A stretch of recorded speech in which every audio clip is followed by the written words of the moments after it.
Hi everybody, my name is Jessica and I'm back for a 8-month little checkup after a L5-S1 spinal fusion surgery back in November.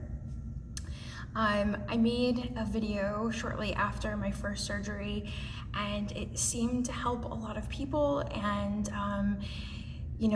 people got something out of it. And so I've had a lot of people ask me if I would do another video with a little bit of a kind of going over how I'm doing after this 8-month period of time, and so that's what I'm doing here today.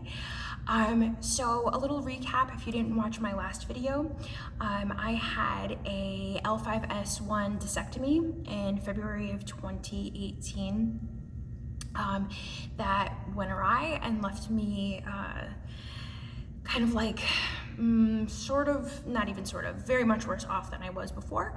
And so I couldn't sit down, I couldn't lay down, I couldn't stand up, I couldn't do pretty much anything. I wasn't working, I wasn't living a normal life. I was very much debilitated after that surgery. And so after quite a few months of very excruciating pain, my doctor and I decided that moving toward a spinal fusion was the best way to go. So reluctantly, that was kind of the direction that I knew I had to go into. So I really had no choice in the situation that I was in. And so I went for it. All in all, the surgery went really well. I woke up, I had a lot less pain in my leg after I woke up. I did have a cerebral spinal fluid leak, which is very scary. And I know that's a lot of people's fears going into having any sort of spinal surgery whatsoever. It was not the end of the world for me. I'm alive talking to you right now. I don't have migraines, I don't have any symptoms. I also had a piece of cartilage that was stuck in my sciatic nerve, so there was a reason why that ended up happening for me. But after just a few days, I was up and moving around and going up and down the stairs. I was only on pain medication for a very short amount of time, like maybe a week, maybe a little bit more. And yeah, I did well. Started going to physical therapy, started going back to life, and really within 2 months of surgery, I was back to a normal life for the most part. Now, what is it like 8 months after spinal fusion surgery for me? Everybody is different, and so I really think that it's important that we understand that you can't base anyone else's recovery on what's going to happen for you. Everybody recovers differently, everybody's body feels differently, everyone handles pain differently, but I'm going to tell you what the situation is like for me. I am back to a mostly normal life, and so I work. I'm a yoga teacher, so I teach yoga classes. I started traveling a little bit again. I haven't been on any long flights, but I will be teaching in Hawaii next year. So I live on the East Coast of the States, so I will be doing a big trip next year. I can sit down, I can watch a movie, I can ride a bike, I can go on long walks. I don't really try to do too much hiking or anything like that just yet.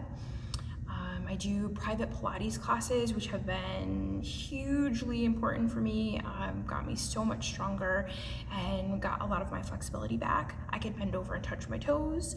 I can, do sort of back bending. I could do forward folding. I'm sitting down right now on the ground. I could leave you and come back and just fold forward. I could pick most things up off the ground that aren't excessively heavy. I can take care of myself, I can go to the bathroom, shower, so do everything necessary for me to live a normal life. Am I pain-free? No. So do I have pain every day? Yes. Is it different every day? Yes. Have I had any days in the last 6 or 7 months that I couldn't do anything? No. So I've not been stuck, I've not felt like I had to stay in bed all day or anything like that. I get frequent spasms in my calf on the left side, which is where I had the surgery, and so that is something that's rather annoying. My foot is numb and I have numbness up my calf. It's frustrating. And I know if you're watching this, there's a good chance that you understand exactly what I'm talking about. It is very frustrating. We teach in yoga a lot about the differences between sensation and pain. And so I have a lot of sensation. There's a lot of tingly stuff still. I have a lot of nummy stuff still. My back really doesn't feel too bad. Tight and a little uncomfortable, but never like it has gone out. I haven't felt like I would have to miss a day of my life because of where I am now.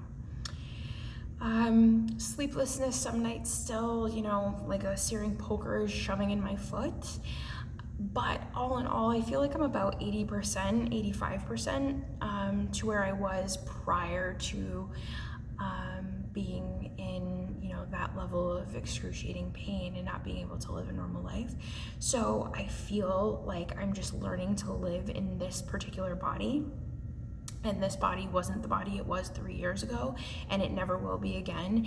And there's been a lot of mourning in that, and a lot of sadness, and a lot of scary things. But I do, I meditate, and I do a lot of things that just help me sort of move along in this journey. So I read a lot, and I journal, and I talk to friends. I find it really important to tell people when you're not feeling good and when things are not going the way that you want them to. And having a good support system, I think, is one of the most important things as you go through the rest of this journey. So that's me. That's where I am 8 months out. If I had the decision to make again, would I have the surgery? Yes, I would. I really didn't have much of a choice, to be perfectly honest, but I would do it again. And I feel confident about that, and I feel confident that my body is just going to keep going in, a positive direction. I'm a little leery and a little scary about that 1 year mark, and know that once I get to that 1 year, there's a good shot that that's pretty much it, as much as I could expect to see in terms of recovery, and that's okay. It's much better than what so many other people have to deal with, and it's not anything that I couldn't handle.